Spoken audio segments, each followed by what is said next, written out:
Coming up tonight, the Minister of Territorial Administration has visited the checkpoint at the West Regional end of Matazim, recently attacked by terrorist separatist fighters.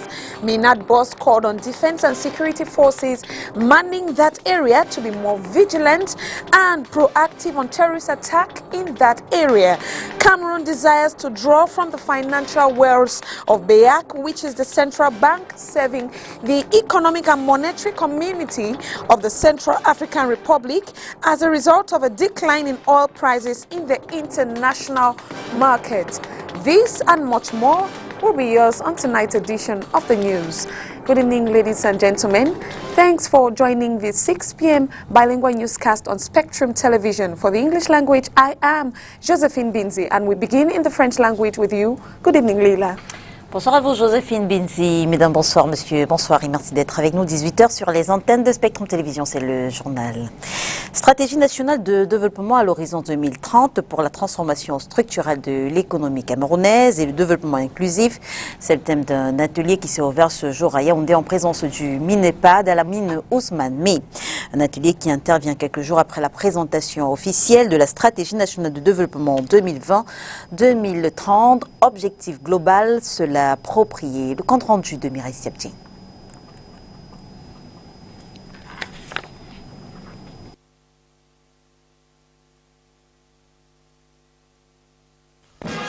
Throughout U.S. history, the inauguration of a new Ces travaux, qui interviennent quelques semaines après la présentation officielle de la Stratégie nationale de développement 2020-2030, ont pour objectif global de favoriser une compréhension partagée au niveau des responsables du ministère de l'économie, de la planification et de l'aménagement du territoire, des orientations de ce nouveau cadre de référence de l'action gouvernementale pour la période 2020-2030. Il s'agit notamment de s'assurer que ces responsables s'approprient les réformes et objectifs poursuivis par la stratégie nationale de développement afin de dégager les défis à relever par le ministère de tutelle pour garantir une mise en œuvre satisfaisante de cette stratégie. Cela s'appuie sur 3 principaux actes. Les grandes orientations, ce sera le premier thème où nous allons ressortir les principaux piliers, les objectifs visés. Le deuxième axe est celui de la mise en œuvre, le suivi et l'évaluation. La mise en œuvre pour garantir que le plan qui a été élaboré, le plan stratégique, le plan d'action qui est décliné, soit mis en œuvre convenablement et de manière satisfaisante sur le terrain, sur l'ensemble du territoire. Le troisième axe, la troisième thématique est relative à la mobilisation. Mobilisation du secteur privé, mobilisation des acteurs de l'administration, mobilisation de l'ensemble des partenaires pour la réalisation de cette stratégie nationale de développement. Présentée officiellement en novembre 2020, la stratégie nationale de développement 2020-2030 est la déclinaison des canaux de la deuxième phase de la vision qui ambitionne de faire du Cameroun un pays émergent, démocratique et uni dans sa diversité à l'horizon 2035. The decline in the prices of oil experienced in the international market has forced the government of Cameroon to seek 160 billion CFA francs in the BEAC market to fill this aggravated cash deficit, as the government of Cameroon plans to issue public securities of 350 billion francs CFA in 2021. Details with Christelle Asexwele.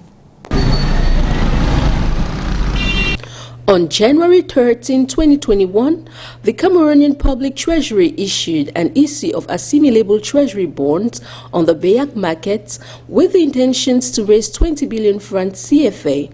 This operation, second of the year, is part of the annual program for issuing government securities set out in the 2021 Finance Act. However, the government is authorized to issue government securities in the amount of 350 billion francs CFA, including 160 billion francs CFA for the first quarter. This, according to financial analysts, the assimilable treasury bonds and the OTAs have many advantages for the state, banks, insurance companies, businesses and individuals. For the state, the weighted average interest rates are generally below the interest rate of the statutory advances that the BEA grants to the state of CEMAC, which is 4% for banks.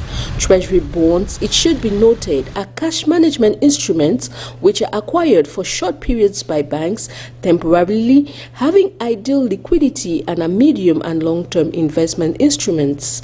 These bonds carry a lower risk than that of loans to companies and individuals because, as the popular adage goes, the state can never go bankrupt. Hence, the existence of a secondary market that ensures the liquidity of these treasury bonds, which are also in the CEMAC case, vehicles for refinancing the banks with the BEAC.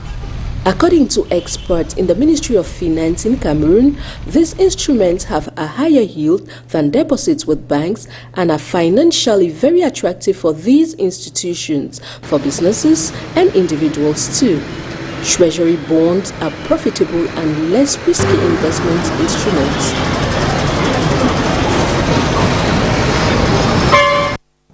Circulating from Rampoulin to Lokpom is almost impossible due to the rehabilitation works ongoing in this pavement.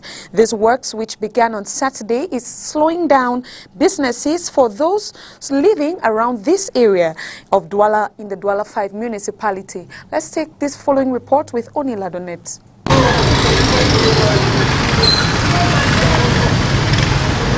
Circulation from Rampoulin to Lokpom is moving at a tortoise pace. This part, which is currently undergoing rehabilitation works, has put at the disposal of commercial bikes, taxis and commuters just one road stretch. The resumption of activities on this pavement on Saturday, 16 January 2020 is still to record any progress. We are happy that they are rehabilitating the road, but this site is always abandoned, like other sites. They started on Saturday, but right up to today, we don't see any machines. We are clueless.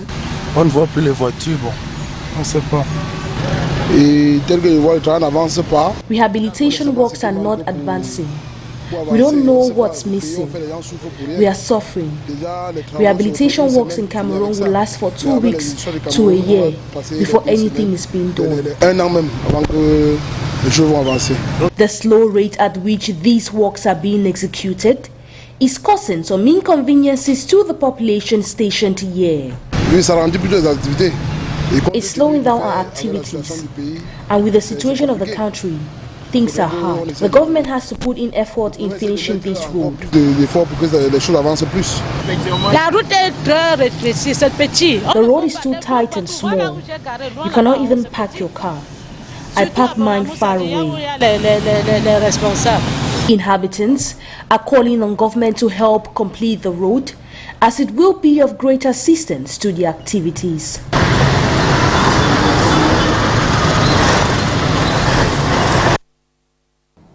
Et puis l'international français, Lilian Thuram, est au Cameroun. Il parraine la première édition des ateliers MUDA pour promouvoir le cinéma auprès de la jeunesse. Il en a profité pour présenter au public camerounais son ouvrage, un livre qui lutte contre le racisme. Olivier Bouzic.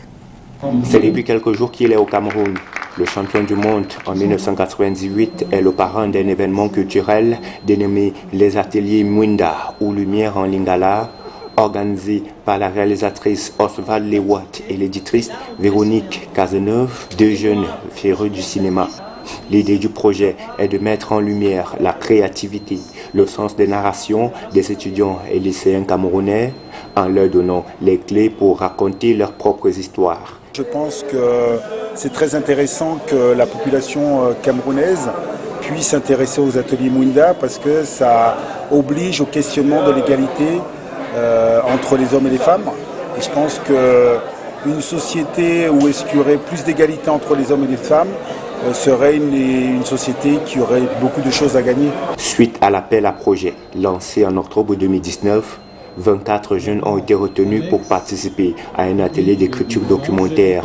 Au terme de cette première phase, 12 jeunes ont été sélectionnés pour réaliser en binôme les 6 meilleurs courts-métrages, lesquels seront ensuite examinés, puis appréciés par le jury qui proclamera les résultats à la clôture des ateliers le 23 janvier prochain.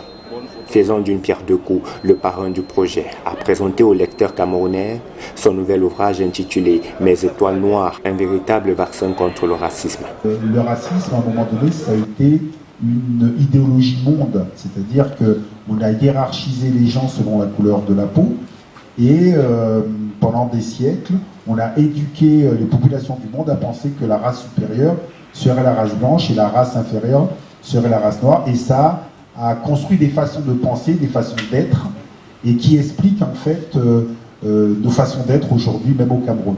400 pages pour ce livre, édité par Presse universitaire d'Afrique. Il est recommandé aux établissements scolaires. To our international page, except for rare cases, the inauguration of the U.S. president symbolizes the American tradition of peaceful transfer of power. Details with the VOA. Throughout U.S. history, the inauguration of a new president presents a unique quality of America's democracy. I, Dwight D. Eisenhower, do solemnly swear The peaceful transfer of power. That I will faithfully execute the office of President of the United States. Often from one political party to another. Preserve, protect, and defend the Constitution of the United States. Even after close and bitter election campaigns. So help me God. On January 20th, Joe Biden will take the oath of office on the steps of a U.S. Capitol scarred by an attack 2 weeks earlier by supporters of President Donald Trump. Sir, are you at all afraid of taking your oath outside? Given what happened? Hey guys, thanks. The incident further shrank an inauguration celebration already scaled back because of the coronavirus pandemic. Everything. And we now go to our sports page, where the encounter between Zambia and Tanzania in Group D, ongoing at the Limbe Centenary Stadium, remains at a 0-all tie. Both teams are optimistic as to who will carry the day to top the classification table in that group. And still, the next encounter comes up at 8 p.m., which will have Guinea confront Namibia. Day 2 for the African Nations Championship starts tomorrow, January 20, 2021, with Cameroon logging horns with Zimbabwe ongoing against the Stallions of Burkina Faso. Cameroon and Mali have 3 points each, while Zimbabwe and Burkina Faso are yet to create an impact in the Group A. Details with Olila Lunette.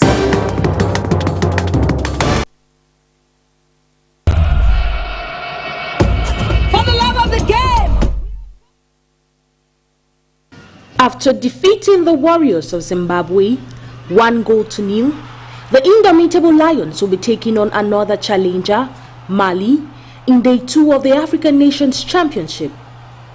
The boys of Ndumbile have locked horns with the Eagles of Mali once, way back at the African Nations Championship organized in Sudan in 2011. Paired under Group C, these two nations locked horns at the Al Merrek Stadium, with the Indomitable Lions thrashing the Eagles 1-0. With failure to acquire more points, Mali was forced to leave the competition at the group stage, while Cameroon progressed as head of the poll. The Day 2 match between these two football giants promises to be fierce, as both teams are leading Group A with 3 points and 1 goal each. The Amadou Ahidjo Stadium will also host the encounter between the Warriors of Zimbabwe and the Stallions of Burkina Faso. These two teams first met in South Africa back in 2014, paired under the Pool B. In the group stage of this competition, Zimbabwe triumphed over Burkina Faso by beating them 1-0. The Stallions, who were just debutants, lacked expertise in front of an experienced Zimbabwean side which had been present at the tournament since its debut in 2009. The Stallions, who have never exceeded the group stages of the tournament, are hoping to take their revenge on the Warriors this time. These matches will be played on Wednesday, January 20 at the Amadou Ahidjo Stadium. Le Maroc, tenant du titre. Inès Pangan qui s'impatiente. Permettez que je lance votre chapeau. D'abord, les rencontres du groupe C se sont déroulées ce 18 janvier au stade de la réunification de Bipanda. Le Maroc a battu 1-0. Le Togo et le Rwanda a fait match nul avec l'Ouganda. À l'issue de ces rencontres, le Maroc occupe la première place du classement dans ce groupe. Inès Pangan, enfin. Le Maroc, tenant du titre, a dû se contenter d'un pénalty pour venir à bout du Togo ce 18 janvier 2021 dans le premier match du groupe C du championnat d'Afrique des Nations. Les Lions de l'Atlas ont battu les Éperviers du Togo 1-0 au stade de la réunification de Bipanda à Douala. Même s'ils ont dominé la rencontre de bout en bout, Ayoub El Kabi et ses coéquipiers ont dû se contenter d'un pénalty tiré à 2 reprises pour s'adjuger les points de la victoire. Impérial, lors du précédent CHAN à domicile, le Maroc a assumé son statut de favori ce lundi pour ses débuts dans ce CHAN 2020. Le deuxième match de cette journée est sans but dans ce CHAN 2020. Le Rwanda et l'Ouganda se sont séparés sur un score vierge ce lundi 18 janvier dans le groupe C. Aucun but n'a été inscrit durant les 90 minutes de cette rencontre jouée au stade de la réunification de Bipanda à Douala. Le match s'achève et Fitina Omborenga du Rwanda est élu homme du match. À l'issue de cette rencontre qui marque la fin de la première journée de jeu dans le groupe C, le Maroc occupe la tête du groupe tandis que le Rwanda et l'Ouganda ont chacun 1 point et le Togo est dernier du classement. La rupture en énergie électrique hier au stade de la réunification de Bipanda est pour beaucoup la première fausse note dans l'organisation du CHAN au Cameroun. Ces avis sont compilés dans ce reportage d'Inès Pangan une fois encore. C'est la première fausse note dans l'organisation de ce CHAN 2020, la coupure d'électricité d'une dizaine de minutes avant la rencontre Ouganda-Rwanda au stade de la réunification de Bipanda à Douala.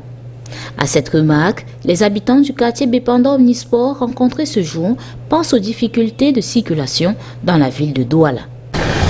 Bon, l'organisation pour un début a été quand même parfaite, sauf les coupures de lumière. Oui, donc la coupure a fait quelque chose je pourrais dire, de néfaste. Oui, parce que pour une canne comme celle-ci, on devait prendre toutes les mesures strictes pour ne pas avoir du délestage, disons. Oui. Par rapport à l'organisation, ça reste à revoir parce que moi, pour ma part, c'est vraiment dommage. Parce que déjà, par rapport à la circulation, nous sommes privés de certains accès par rapport au match et tout ça. Or, c'est ce qui ne devrait pas être le cas. Je veux dire par là que la situation des routes qu'on est en train de refaire actuellement là devrait déjà être finie. Des observations qui n'enlèvent rien au niveau d'organisation de la compétition, jugée appréciable et excellent par certaines populations résidentes dans le dit quartier de Douala. Non, pour l'organisation, il n'y a rien à dire. Pour le moment, tout est parfait. Sauf la petite coupure qu'on a eue là, l'électricité, mais tout est bien. L'organisation est parfaite. Parfaite dans tout son ensemble au pays. On dit un coup de chapeau à la FECAFOOT et à la CAF et au gouvernement camerounais. Donc, en ce qui concerne toute l'organisation, sécurité, toutes les mesures sont prises par rapport au Covid-19 aussi, donc elle est parfaite. En posture de juge, les Camerounais observent et espèrent un bon déroulement de ce championnat d'Afrique des Nations organisé pour la première fois au Cameroun. Petite intense dans ce journal, on revient en santé, notamment avec la saison sèche qui recommande l'hydratation quotidienne. Ceci à cause des vents secs transportant des particules de poussière qui sont parfois inhalées par les habitants de la capitale économique du Cameroun. Comment donc agir en pleine saison sèche pour éviter d'être malade, Inès Pangan? D'une saison à une autre, de nouvelles pathologies et partant de nouvelles habitudes. Les mois de novembre à mars sont des périodes de l'année où le vent sec transporte des poussières porteuses de nombreuses maladies. Nous allons constater qu'il y a une augmentation du nombre de cas de rhume, des cas de pneumonie, de cas de personnes qui toussent.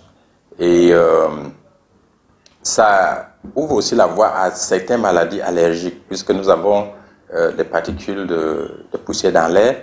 Les asthmatiques vont connaître une augmentation et une aggravation de leurs conditions, ainsi que les malades qui souffrent de la drépanocytose. La saison sèche qui appelle à un nouveau mode de vie qui peut se résumer par le mot hydratation, boire beaucoup d'eau et se laver constamment. Essentiellement en se lavant beaucoup plus fréquemment, en utilisant des huiles qui vont protéger la peau contre la sécheresse.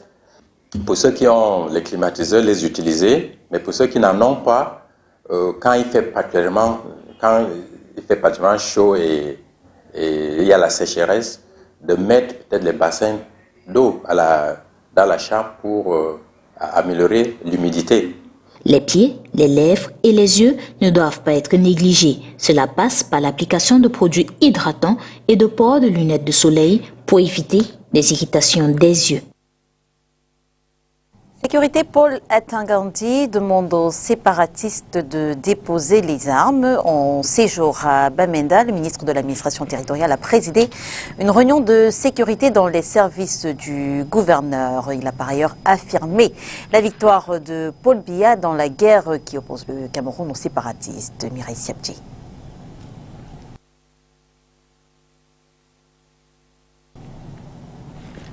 Je le disais, Paul Atangandi séjourne depuis ce 18 janvier dans la région du Nord-Ouest où il a présidé une réunion de sécurité en présence des forces vives, des élites de cette région. La réunion s'est tenue dans les services du gouverneur de la région du Nord-Ouest, une réunion au cours de laquelle il a demandé une nouvelle fois aux séparatistes installés dans le Nord-Ouest et le Sud-Ouest de déposer les armes.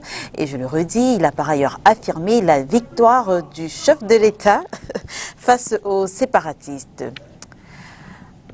Matazem, le ministre de l'administration territoriale Paul Atangandi, en présence des gouverneurs de l'Ouest et du Nord-Ouest sur les lieux de l'attaque d'un groupe de 40 sécessionnistes ayant coûté la vie à 3 gendarmes, un policier et 2 civils. Cette mission est instruite par le chef de l'État. Nous sommes là pour comprendre ce qui s'est passé ici, parce que le chef de l'État a demandé de descendre sur le lieu du drame, recueillir les avis des forces de maintien de l'ordre, les explications du gouverneur et des autorités administratives, et voir dans quelle mesure on peut prévenir ce type d'attaque à l'avenir. Ça, c'est le but de cette descente sur le terrain. Selon le récit des faits, les éléments en place ici au poste de Matazem sont surpris aux premières heures de la matinée par des coups de feu venant des assaillants. Aux environs de 6h10. Sont dans les éléments qui étaient ici, dans ce poste de Matazem, ont été surpris. Ils ont été surpris par des coups de feu venant des assaillants. En effet, ce qui s'est passé, c'est que les assaillants venant de la zone de Pinim, parce que Pinim n'est pas trop loin ici, sont progressés dans le village de Bachon. Certainement, ils ont bénéficié d'une publicité interne. Ils ont progressé jusqu'à la lisière de Pinim. Ils ont attaqué à 6h10 parce que c'était l'heure de la relève. Donc ils ont calculé l'heure de la relève, sachant qu'il y avait un peu de distraction en fonction. À ce moment, ils ont profité de lancer la feu. Après leur forfait, les sécessionnistes repartent dans la même direction. Voici ce qu'indiquent les renseignements. Le renseignement que nous avons reçu, et qui est sûr, c'est que lors de la riposte, il y a l'un d'eux qui a été touché et qui est décédé également. Et par la suite, nous avons fait un ratissage dans le secteur où un certain nombre de personnes ont été interpellées. Et après l'enquête, ils ont été déférés au tribunal militaire. Le ministre Paul Atangandi, porteur de messages de condoléances du chef de l'État aux familles touchées lors de l'attaque de ce point de contrôle le 8 janvier 2021, encourage la population locale à travailler en collaboration avec les autorités locales et les forces de défense et de sécurité pour traquer ceux qui sont encore considérés comme des poches de résistance. Il faut dire que le patron de l'administration territoriale lors de cette mission préside la cérémonie de redistribution des dons du chef de l'État aux déplacés internes. C'est à l'esplanade des services du gouverneur de la région du Nord-Ouest que les victimes de la crise vivant dans cette partie du pays reçoivent leurs colis. Le message ici transmis par l'émissaire du président de la République est cette invite à l'endroit des derniers sécessionnistes encore retranchés dans la brousse à déposer les armes et à rejoindre les centres de DDR. Hier, lors de notre réunion, je vous ai dit que le chef de l'État, son Excellence Paul Biya, chef des armées, a gagné la guerre contre les sécessionnistes et contre les terroristes. Mais j'ai dit néanmoins que le chef de l'État, père de la nation, avait laissé une porte de sortie honorable aux terroristes en leur disant déposer les armes, intégrer les centres de désarmement, démobilisation et réintégration. Cette rencontre s'achève par la présentation du projet agricole du maire de la ville qui accueille plusieurs déplacés internes qui travaillent dans les plantations de tomates. Rideau sur le 18h, mesdames et messieurs, merci de nous avoir suivis. On se retrouve dès demain 18h sur les antennes de Spectrum Télévision, si bien sûr Dieu le veut. Bonne soirée, bonsoir à vous Joséphine Binzi. Good night to you, Leila, and good night to you. Thanks for watching. It's a pleasure.